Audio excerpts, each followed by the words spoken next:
Welcome to the show, let's get it on. Correct me if I'm wrong, coming in strong. Yeah.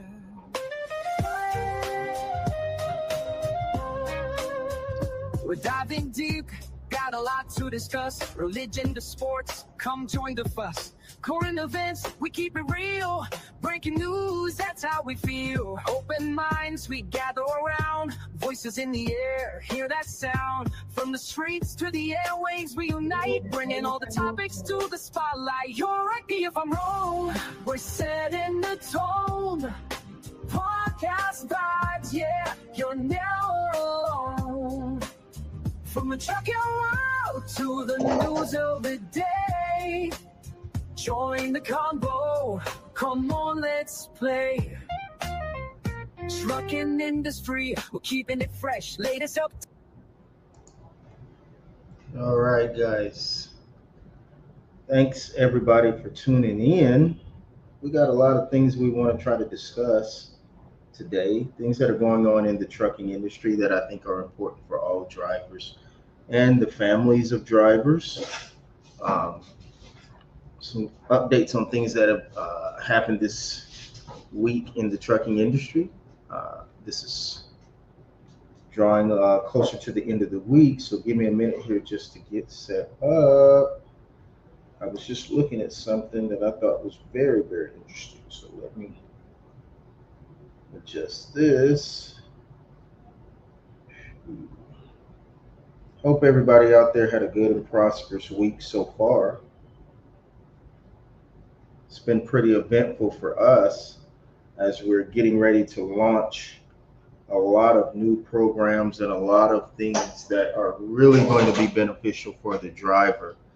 Different aspects of our sister companies are getting ready to make some big strides in the industry as far as the different services and things that we're getting ready to offer drivers. I am so fortunate to be aligned with a company and with people that honestly want to put the driver first.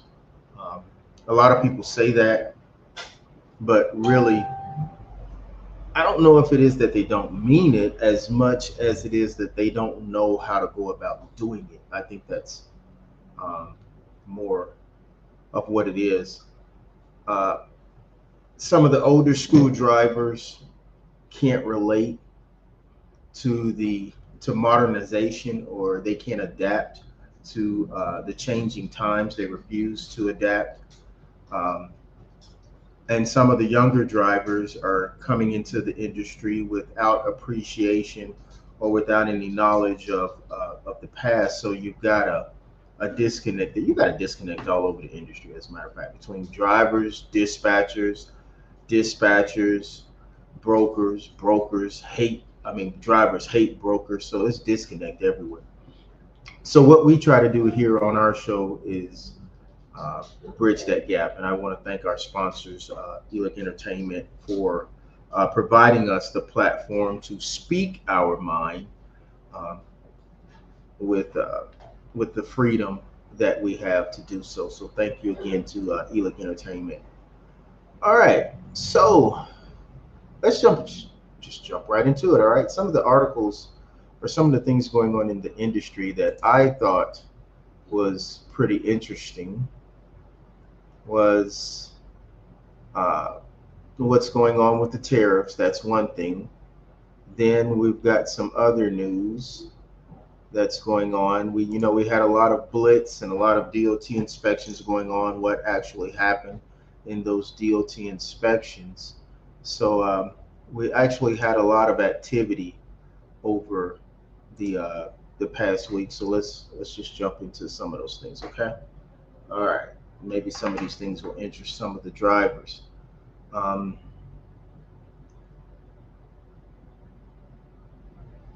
right, container rates I see are up. That's a pretty big story.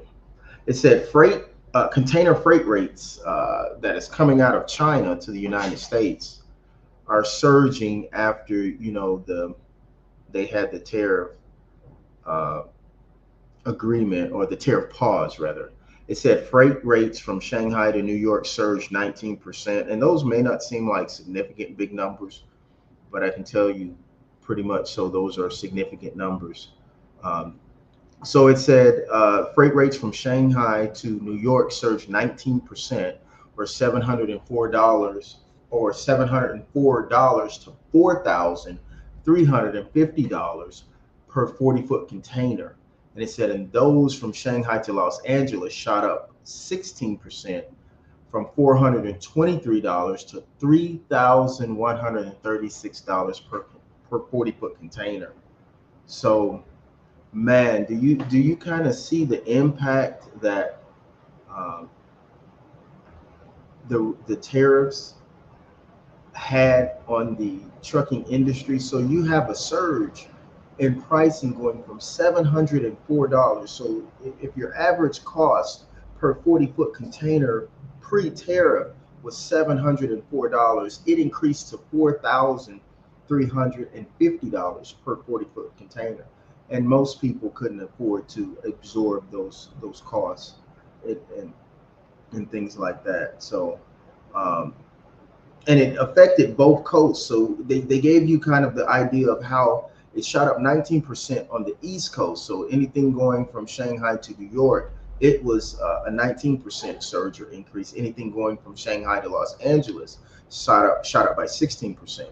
So where normally a 40-foot container would have cost maybe $423 to ship, it went up to $3,136 per 40-foot container. So man, people don't understand the impact that those tariffs had or has on the trucking industry. But truckers are, you know, allowing ourselves to be distracted by things that really do not have an overall bearing on the livelihood of the trucking industry. And when we look at ourselves, really, when we get happy about now, I'm talking about the law that's been on the books for a long time, where they're now enforcing the law that you must be proficient in English. That doesn't mean just reading. That doesn't mean just writing. That means in uh, uh, your speaking capabilities. So when we get happy and elated to see things like that, laws like that being enforced, or laws like that coming into effect, what's the reason behind that? Why are we so joyful behind things like that, is what I think of. Not saying that they're not even necessary. I'm not saying that they're not necessary. I'm saying, what's your reasoning for being happy? At that point, you need to sit back and question, you know, your motives and things like that, or our motives. I try to constantly examine what my motives are anyway.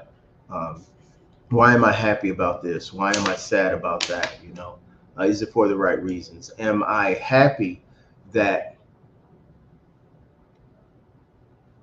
law enforcement is now enforcing the English stipulation, or the English portion of being able to read and write and pronunciate proper English, because that's going to create more. Do I think that's going to create more jobs for me? Am I sick and tired of seeing people of different ethnicities and different cultures and things like that coming into the trucking industry? And have after having driven a truck for 10 years, I know the animosity that is out there towards people of different cultures and different ethnicities. And it's just an inherited animosity. We don't even know why. All we know is people that wear flip-flops and things like that, we have animosity to them. We talk down to them. We don't even know why they wear flip-flops. We don't even know sometimes, because we have not examined other cultures, how they live and things like that. We don't know their cultural tendencies, and why they do the things they do that we consider offensive. We just jump on different bandwagons um, for whatever reason, and we ride out with certain things. Um, so I don't know. I think in things like that, I'm not saying that this law is a bad thing. I'm not saying that it's a good thing, or enforcement of the law. The law has always been there. It's been there for years. I'm talking about enforcement of the law. Why are we happy as a trucking community to see such things? Is it for the proper motives, less accidents. Do we really believe that? I mean, that's what people are saying. Do we really believe that's the cause of a lot of accidents? Do we really, know what's going on out there? Have we really stopped to get the actual true statistics as far as why we have so many different accidents? What's the leading cause and things like that? Or are we just spitting out things just to be talking sometimes? And that's the narrative that truck drivers have created for themselves. Sometimes we talk just to say something, you know, and it's not backed up by facts and things like that. Um, let's see here. What else did I find interesting? I'm going through these stories with you guys so we can kind of look at these things together. And kind of see what was going on, what's been going on in the industry this week. I was looking for an article that somebody sent me that they wanted to have me highlight and talk about. Let me see if I can find that article. Hold on, guys. Somebody sent me um, an article that they thought was interesting, and they wanted me to speak on that article. Let's see. Let's see.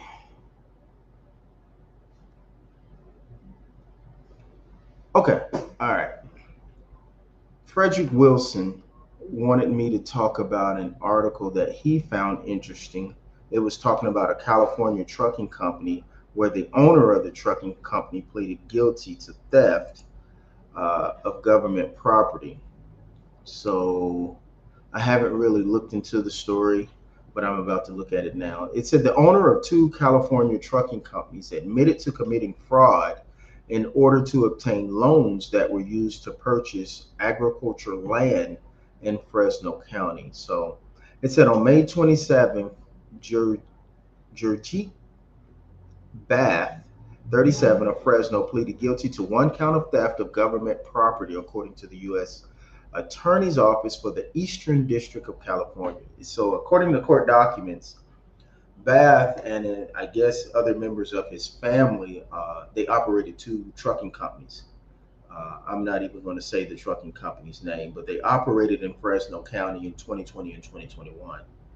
And they received three PPP loans totaling over $1 million. So to obtain the loans, Bath, it said that he falsified records to inflate his businesses, employees, and their wages. And then they used approximately $600,000 of those funds to purchase two parcels of agricultural land in Fresno County. Wow. Okay, I see why he sent me this story. He said one person is scheduled to be sentenced October 6th of 2025. Said he faces a maximum penalty of 10 years in prison and a $250,000 fine. So thank you, Fred, for sending that story. Um, that's a terrible way to go down, I tell you. Um, let's see, what else do we have? In Iowa, they were doing, it said 4 out of service violations discovered during Iowa State Patrol commercial vehicle stop. So that's a lot. Anytime you get one out of service violation, uh, that's kind of life altering to the longevity of your business. And guys, I don't think maybe you don't properly understand what an out of service violation actually does to your record. But say, for instance, let me tell you something that you can do that a lot of you guys don't know you can do. Like, you can actually sell your company, you can sell off different aspects of your trucking company. Like, even if you didn't want to sell your semi truck, you wanted to keep your truck and trailer, for whatever reason, you could sell the company itself, which means you could sell the MC number. And a lot of companies do that. So a lot of trucking companies, instead of starting out fresh, starting out new, because they know how hard it is to get brokers to work with them. They know how hard it is to get different shippers to work with them. They will buy an aged company. Okay.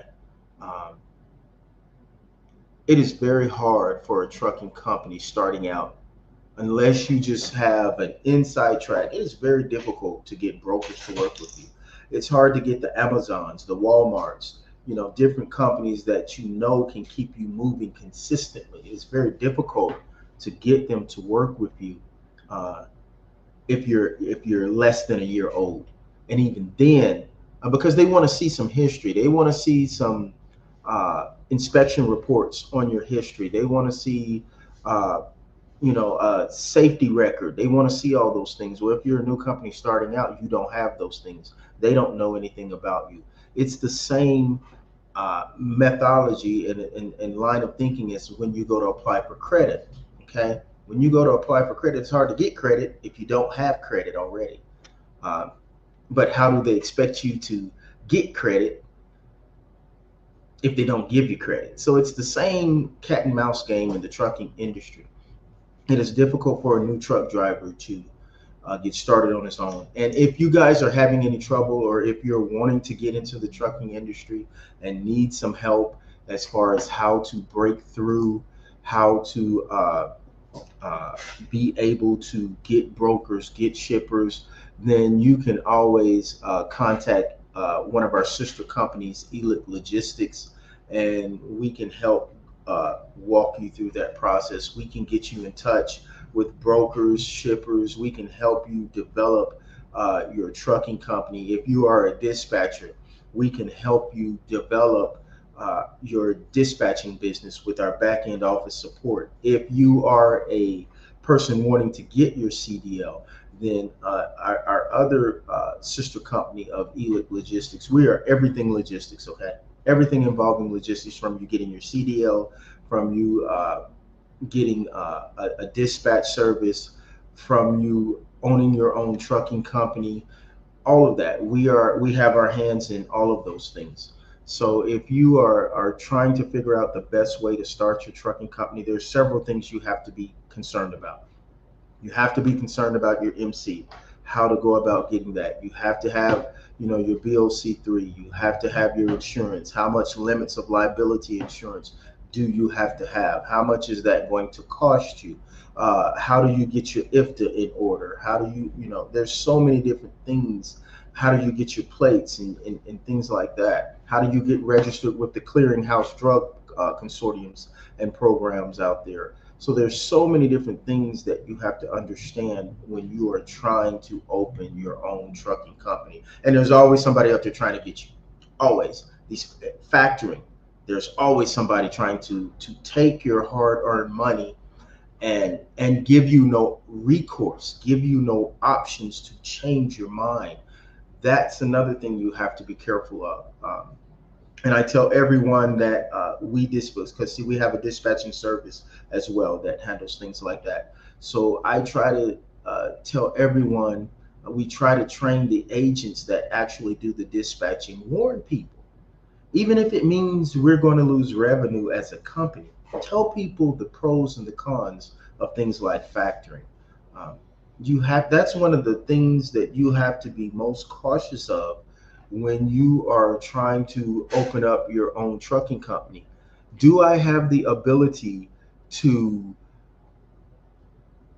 wait 30 days and 45 days to get paid? Sometimes 60 days, sometimes 90 days, depends on if you're pulling military loads and things like that. It can get a little longer than 30, 45, and even 60 days. Um, can I sustain that?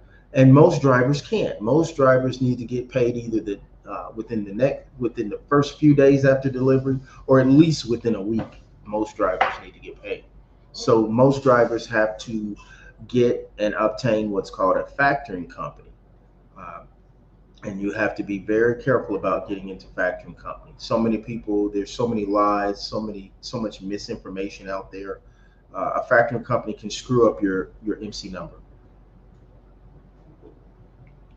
They can screw it up.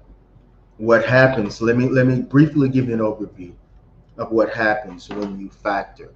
Factoring is when you need someone, you, you instead of getting paid by the shipper and by the broker, you're getting paid by a third party company. What they're basically doing is buying your invoices. That's basically what they're doing. They're buying your invoices, and in exchange for that, they charge you a fee to do that. That fee could be anywhere from 2 to 4 to 5%. Who knows? It depends on what you negotiate on. And they'll offer you the world sometimes. They will offer you discounts on fuel up to 30, 40, 50 cents per gallon. They will offer you national tire to be a part of their national tire account. They will offer you all kinds of things, okay? But what they don't tell you is things such as they put a UCC filing against your uh, DOT number. That's one of the things they don't tell you, which means, in essence, they are telling the entire world that you financially belong to them. Every invoice that is generated from the movement of your truck has to be paid through them. Basically, they have told the world that. And you say how they told the world that. Well, do you know? All a broker has to do is type in certain information, and they automatically know that you have a factoring company, and that payment for whatever uh, loads you have delivered and things like that must go to that factoring company, and then that factoring company in turn must pay you. Sometimes it's hell dealing with the factoring company because usually they're year contracts. What they don't tell you is every month in fine writing, they charge something, it's something like an admin fee. They charge that once a month, okay? Along with the percentage of that they charge for doing your invoices. So you have this minor fee that's in small writing that nobody ever really notices. But sometimes that fee can be $75. Sometimes it could be $50. It just depends. Um, but anyway, they charge that fee once a month along with the percentage of invoicing. You can't pick and choose which invoices that are factored. All invoices must be factored. The only way that they do not get all your invoices is if you do cash transactions, okay? They don't tell you those things. You have to ask those questions of factoring companies. And most of them require anywhere from a 60-day out, a 60 to 30-day notice. And that notice must be exactly that time within that time frame, not before, not after, or that contract automatically rolls over into another year. And there's nothing you can do about it. You can say, well, I'll just besides quit driving under that MC number. That's all you can do. And that basically destroys your entire company. Okay. So you have to be careful and make proper decisions about things and informed decisions about things such as factoring, um, dispatching, and things of that nature. Dispatching is a very important thing too that you have to be careful of, and that you have to build a good relationship with your dispatcher. So those are all things that some of our companies try to help drivers be enlightened and aware. Uh, and that's part of the different um, the different services that we offer. Um, I was trying to find. Hold on. I found something very interesting that has nothing to do with trucking, guys. And I was showing this to my son's mother. I don't like any of my children. I don't like them getting into water. What I mean by that, I don't like them going swimming in oceans, rivers, lakes, even ponds. I don't like it. Creeks, I don't like it because I don't know what's in that water. Whatever's in the water can see me. It can see me, but I can't see it. Okay. So to back up my theory, I was so glad to see this type of story. All right. Here's a story of a 20-foot shark spotted in a Rhode Island pond, and it said it left onlookers stunned. So this is an article I saw on WCTV, I think it was, the news source. A 20-foot shark spotted in a Rhode Island pond, leaving onlookers stunned. It said a 20-foot shark sighting in a New England pond sent ripples of panic and excitement, of course, across the popular summer tourist destination on Memorial Day. It said many initially believed a massive great white shark had ventured into the calm waters of the Gulf of the Great Salt Pond on Block Island, Rhode Island. However, marine experts have since identified the behemoth as a much less menacing but still enormous basking shark. Hell, it's still a shark. A shark is a shark, all right? Weighing thousands of pounds. And they said the shark was at least 20 feet in length. And I have preached this forever, man. I that's why I'm gonna stick to my guns. I don't let my children get in the water like that unless I'm with them, unless their mother is with them. Somebody got to be standing close to them, and I don't know. That's just one of my things. Uh, but this is an article I saw on WCTV News. A 20-foot shark was in like a pond area, and they say the shark must have just made a mistake. They said he must have been cruising up the west side of Block Island and just decided, hey, let me explore this area. I don't know. I don't know. I just say, be careful when you're in water like that because like I say, you can't see what's in the water, but what's in the water can see you. So what other news stories we got out there, guys? Um, I was reading. No, that's not going to let me read that story. Hold on. Let's see what else we got out here. Let's see what CDL Life is talking about. Now, if you want to keep up on trucking news, there is a good site called CDL Life that shares a lot of good news articles and things like that for truckers to stay up to date. Um, let's see. Oh, this is interesting. Um, let's see. Hold on. No, man. I don't like that. Let's see here. Um, it says here how a legal team fights for owner operators. It said no one should lose income because of downtime. Now I know that's one of the problems with owner operators who are not who don't live in California but want to transport freight into California and transport freight out of California. Because California's definition of what an owner operator is differs from the rest of the freaking world. Okay. California is under the assumption that an owner operator, their duties and their responsibilities are closely resemble those of a company truck driver.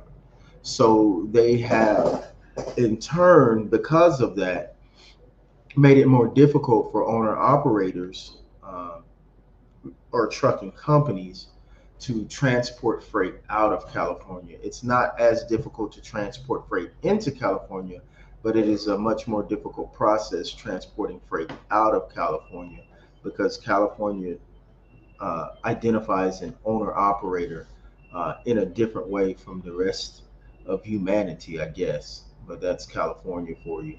So it was talking about in the high stake worlds of trucking, accidents can halt operations and jeopardize income streams for owner operators. But what if there was a legal solution to ensure they receive the compensation they rightly deserve?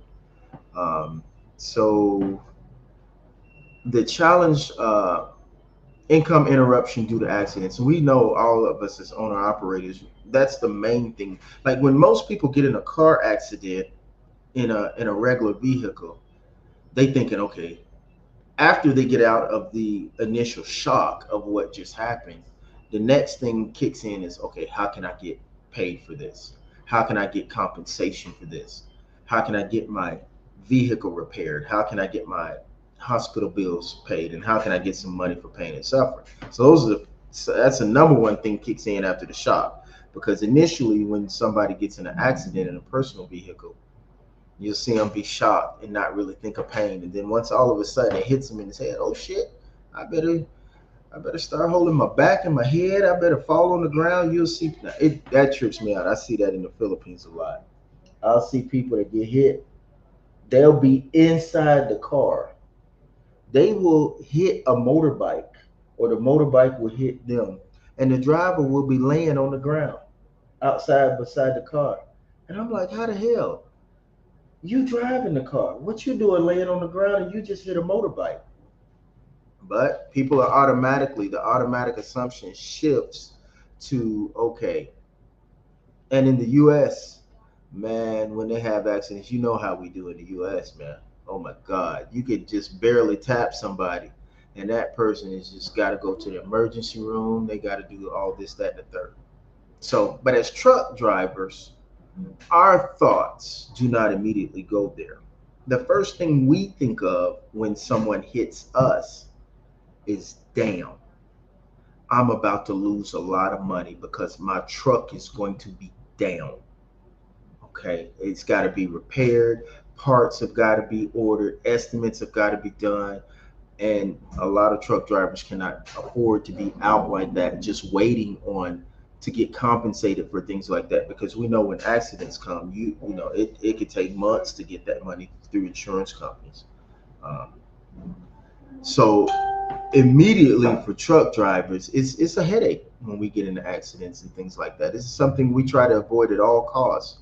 So uh, this company has come up with a legal strategy in order to recover lost income. Um, so this is an interesting article that you may want to take a look at. Um, the name of the legal company is Eckert and Associates. So this is an article on CDO Live to talk about how to gain legal recourse and things like that when you have to be down. What is some of the things you can do immediately when you get involved in an accident? That article is on CDL Life, and it is how it's under the topic of how a legal team fights for owner operators. And the subheading is, no one should lose income based on downtime. And we know that's a big, big problem in the industry. Uh, well, I talked a little bit about factoring companies and how they can affect a new driver, how they can affect old drivers. Uh, Drivers right now have been trying to sell me MC numbers because I have been looking to try to buy. My partner and I are looking to try to buy actually companies that are already formed in operation. And those are some of the first questions I ask. Okay, do you have a lien against any type of liens against your DOT or MC number? Do you have a factoring company? And if they say I have a factoring company, I don't want it. I don't want to touch it. Uh, so you have to be careful when you're thinking about factoring and things like that. If you're thinking about finding a dispatching company, we offer those services as well. And we have affiliate companies that also do dispatching services as well. If you're looking for discounts on another thing that's a major cost to truck drivers is the emission systems, the DEF systems. We have partner affiliate shops that give discounted rates on emission services, replacing NOx sensors, replacing filters, replacing one box, things of that nature. And ELIC is getting ready to, in the near future, unveil programs that are designed to help the driver reduce their costs, reduce their stress out on the road, because those are big issues. All people see is the money that drivers have passing through their hands, but for a lot of us truck drivers, that's all it does. It's passed from one person to the next. So stay tuned to us, stay posted. We're going to start coming out with things that are designed to save the truck driver thousands of dollars. You know, those one box, replacing those one box and things like that can be 15, 16, 17. I've seen it into the $20,000 range. What if I told you that you could cut that cost by half and get better service? If you can get a one box replaced within 24 hours with a warranty, and with by the number 5 rated shop in America. So I'm not talking about anything bootleg. I'm not talking about anything half-ass. I'm talking about, what if I can show you how you can cut your emissions costs by almost half? You know, everybody sees us coming. Y'all know that. They always trying to take advantage of us, from the dealers to parts, to accessories. Everybody sees a truck driver coming. And I always traded in my truck. So I'm going to say this and then I got to get ready to go home because I've worked all day.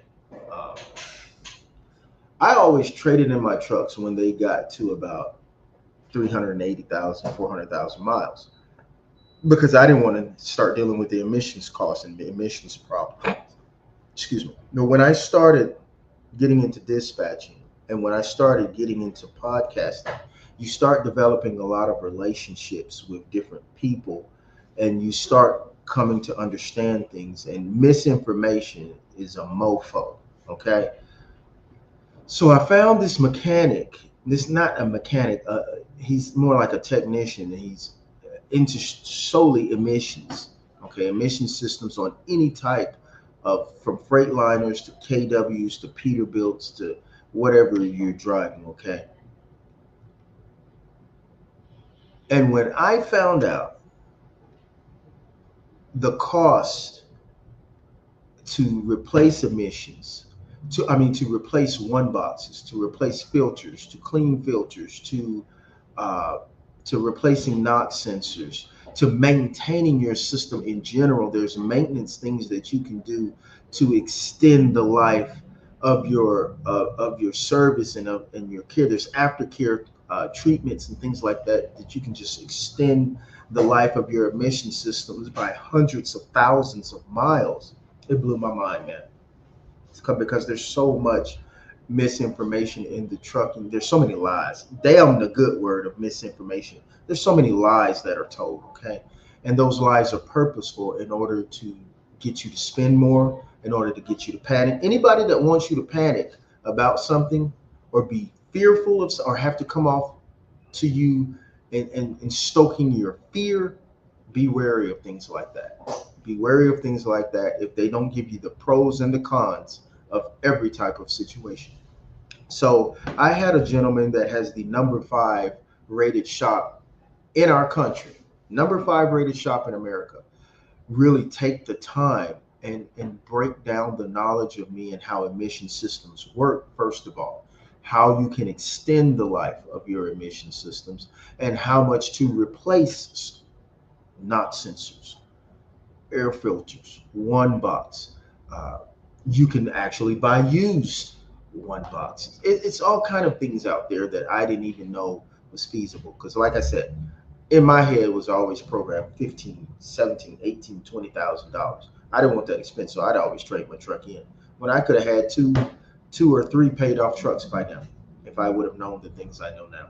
So if you're interested in learning more about these things, it's no charge. I can pass on this information to you of this particular shop. Like I said, you can do your reviews on the shop. You can check him online. It's the number 5 rated shop in America, and it will save you literally thousands on emissions.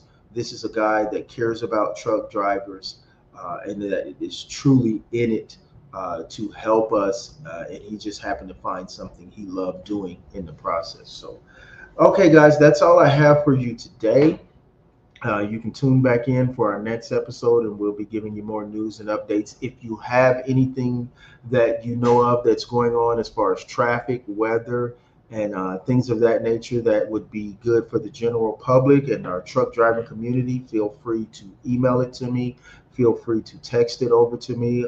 My text number is on the front of the live. And guys, I want to again thank Elic Entertainment for allowing us to have this platform and able to bring this information to you. It's all because the company cares about truck drivers in general. These are things that the owner of the company allows us to do because of the caring spirit, because of truly wanting to make a difference in the industry and make a mark on the industry by, first of all, showing that the care for the driver is there and that it's all about the driver. So if you guys have any news, any stories, any shout outs, anything you want to acknowledge, please feel free to text us or call us 678-871-0465. If you have any news updates or anything like that, any traffic updates, anything that's going to help your fellow drivers, 678-871 0465, and I will give acknowledgement to you for whatever articles you send out and things like that. So we appreciate you taking time out, truck drivers. This channel is for you, and in the future, truck drivers, watch out. Man, you think Elic Entertainment is doing something now by just trying to keep you in the loop and keep you informed? Give them about 30 more days, and watch all the exciting things that they're going to start doing for the trucking community as a whole. Because I'm a truck driver, okay? Uh, it's in my blood. And Elic Entertainment understands that nothing happens without the driver. Nothing happens. We don't have food on our tables. We don't have anything. Our life is in chaos without the driver. So we're trying to provide a platform uh, by drivers for drivers. So you guys take care. Be safe out there on that road, drivers, and tune in for the next episode. Okay, peace.